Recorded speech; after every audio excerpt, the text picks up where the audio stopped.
The Elves and the Shoemaker. There was once a shoemaker who, through no fault of his own, had become so poor that at last he had only leather enough left for one pair of shoes. At evening he cut out the shoes which he intended to begin upon the next morning. And since he had a good conscience, he lay down quietly, said his prayers, and fell asleep.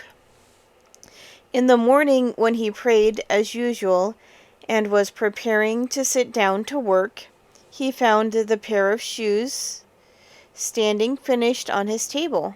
He was amazed and could not understand it in the least. He took the shoes in his hand to examine them more closely. They were so neatly sewn that not a stitch was out of place, and were as good as the work of a master hand. Soon after a purchaser came in, and he was much pleased with the shoes. He paid more than the ordinary price for them, so that the shoemaker was able to buy leather for 2 pairs with the money.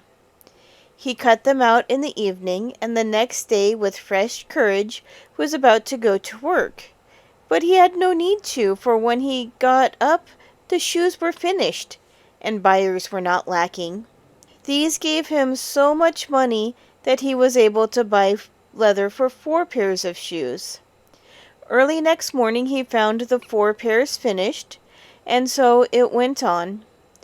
What he cut out at evening was finished in the morning, so that he was soon again in comfortable circumstances and became a well-to-do man. Now it happened one evening, not long before Christmas, when he had cut out shoes as usual, that he said to his wife, "How would it be if we were to sit up tonight to see who it is that lends us such a helping hand?" The wife agreed, lighted a candle, and they hid themselves in the corner of the room behind the clothes which were hanging there.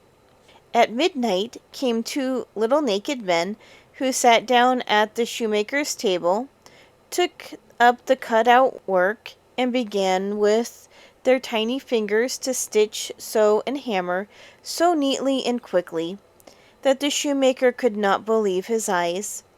They did not stop till everything was quite finished and stood complete on the table. Then they ran away swiftly. The next day the wife said, "The little men have made us rich, and we ought to show our gratitude. They run about with nothing on and must freeze with cold.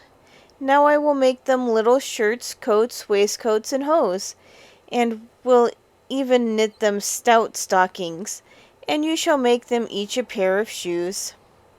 The husband agreed, and at evening, when they had everything ready, they laid out the presents on the table, and hid themselves to see how the little men would behave.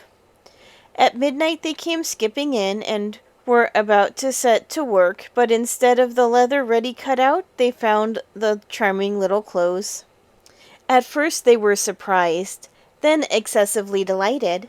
With the greatest speed they put on and smoothed down the pretty clothes, singing, "Now we're dressed so fine and neat, why cobble more for others' feet?" Then they hopped and danced about, and leaped over chairs and tables, and out the door. Henceforward they came back no more, but the shoemaker fared well as long as he lived, and had good luck in all his undertakings.